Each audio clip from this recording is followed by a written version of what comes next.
So in this video, I wanted to talk about a couple of topics about the recent episode of Mushoku Tensei, and one of those is to do with a particular line where Rudy says, "I have no regrets," because from what I've been told by people that understand, of course, Japanese language far better than I do, have mentioned about how this was not properly translated.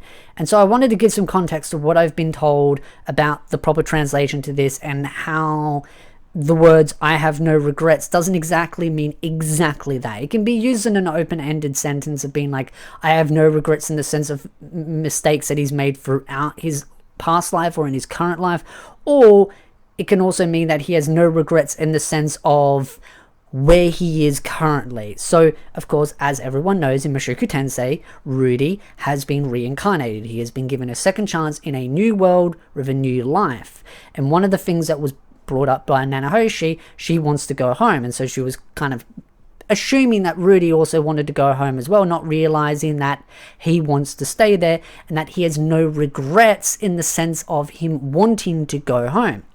And so the proper translation can kind of be taken in different interpretations. I've asked multiple people, and some people have given their own version of how exactly it should be worded, but the general context is that he has no lingering regrets in the sense of wanting to go home. He has no wishes to go home and be with those that he lived in his past life. He just wants to live in the current world that he is in and has no regrets in wanting to go home. Not that he has any regrets in general about major decisions going on in his lives, just that doesn't want to go home. So I hope that gives some clarity for some people about that. And then there's also some cut content in this episode that I also wanted to talk about, which is of course the Nanahoshi POV, which is her perspective on the story, which is basically how she was introduced into the world, how she was transported to this world in her current form and she is unable to age. And so there was a section of the light novels where it does just show her perspective of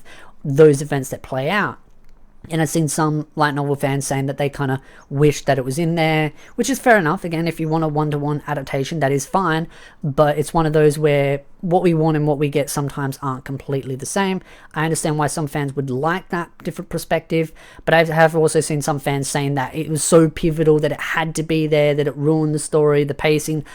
I disagree with that. You're free to have that point of view, but I don't think it was needed to the point where it destroys the story if that point of view wasn't in there. Like, at the end of the day, you can fill in the gaps yourself with your own imagination of how she was introduced into the world, how the explosion or the event played out, and also how Orsted met up with her and then where it went from there. You can kind of fill in the pieces yourself and use your own imagination. But at the same time, if it was there, it would have been nice. But if it isn't, it's, to me personally, it's just not the most pivotal piece of stuff that needs to be in the actual story. And I feel like how this episode was done with the introduction of Nanahoshi, well, technically reintroduction, because in season 1 she was introduced, but we knew nothing about her other than just her appearance and of course her conversation with Orsted. Now we have a proper introduction. This is, I would see, as a more proper introduction, because now we know who she is, where she came from, what her link is, and why she is where she is, and all the other intertwining components of her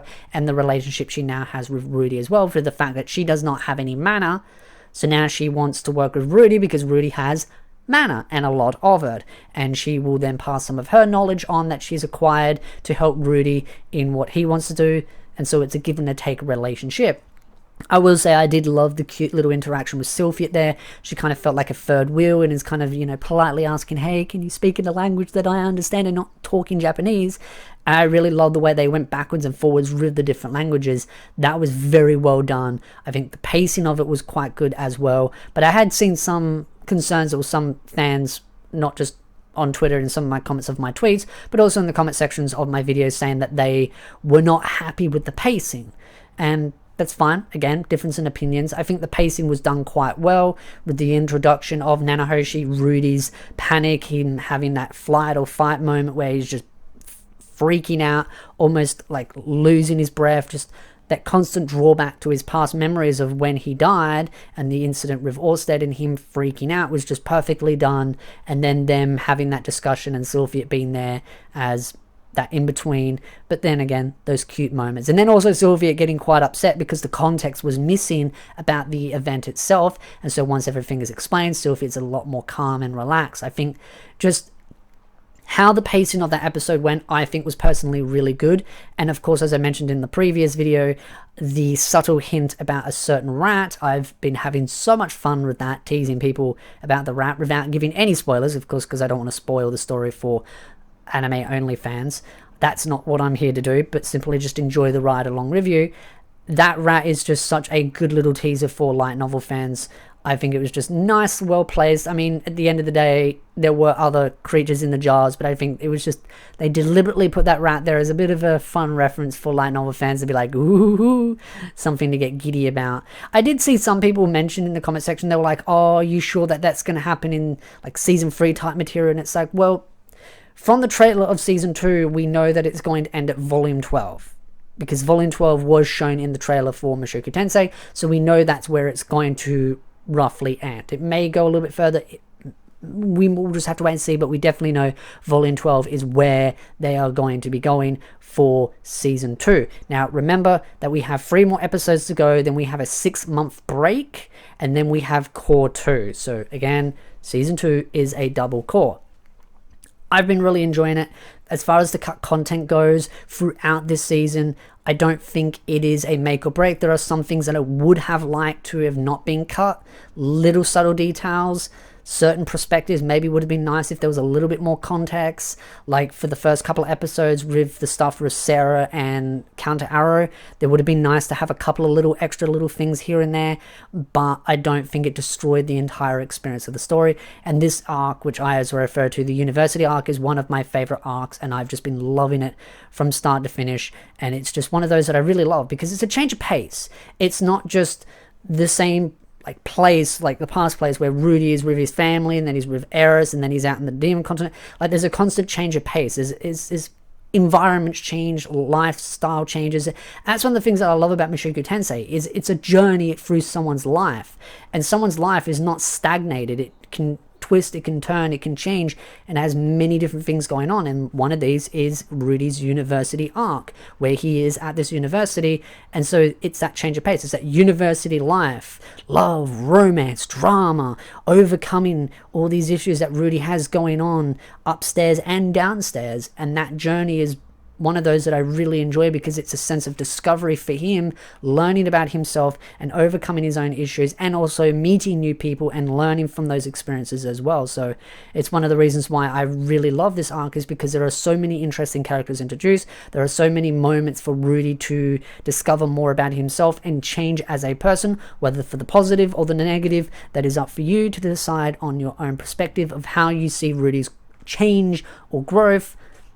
I personally just find it a fun and interesting journey, and it's one of the things that I really love about Mushoku Tensei, is that ride, that you sitting in the back seat and watching someone live through their life and their journey and going through all the highs and lows. And it's one of those things that I really would love to see in more isekais and power fantasies, where we see a character. It doesn't necessarily have to be like a reincarnation from birth. It could be a teleportation and then seeing them play out their journey and them getting older and going through different experiences, and not just being like they're in one location for the entire story and that's it. I like that sense of journey, going to different places, meeting new people, discovering the lore and the history of these parts of locations and different environments. And the backdrops as well for this season is just as beautiful as season 1. I really love the artistic direction. I know there's been some criticisms about certain animation quality issues at the start, but even at the start and even till now, some of the backdrops are just absolute phenomenal and beautiful. So again, I'd love to know your thoughts in the comment section down below. What do you think about the cut content part? Do you think it was pivotal? Do you think it should have been in there or not? Love to know your thoughts, and of course about the context, and of course your opinion about the pacing and the story so far. So again, if you like this video, hit the like, subscribe, and I'll see you beautiful nerds in the next video.